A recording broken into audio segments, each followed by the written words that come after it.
Sa ibang balita, pinasaringan ni Pangulong Aquino ang simbahang Katoliko na panay raw ang pagpuna sa kanya.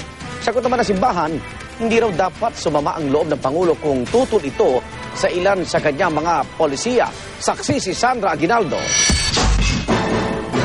We are lifting up unto you the very President of this great nation, the Philippines, whom you have designated, appointed, and ordained and mandated to be the leader of the more than 90 million Filipinos in such a time as this.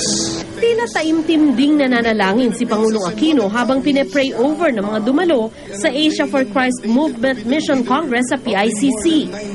Kabilang sa mga dumalo ay mga born-again Christian leaders sa Pilipinas at ibang bansa at ilan sa mga senatorial aspirants ng administrasyon.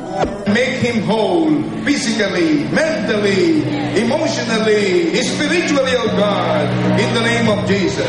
Kaya naman ang hinga ng maikling mensahe ang Pangulo, nagsalita ito tungkol sa pananampalataya sa Diyos.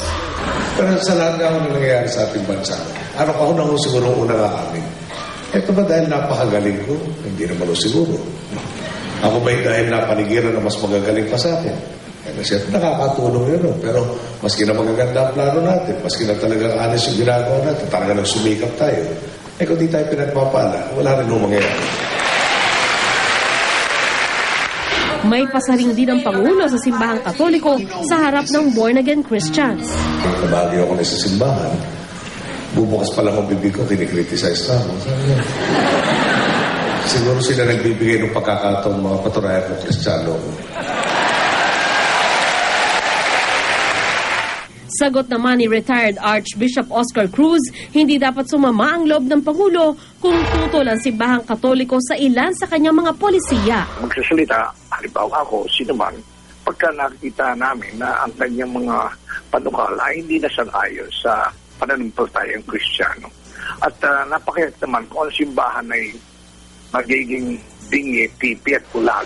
Mula pa noong panahon ng kampanya hanggang ngayon, magkasalungat ang pananaw ni Pangulong Aquino at ng simbahan kaugnay sa Reproductive Health Bill. Sandra Aguinaldo ang inyong saksi.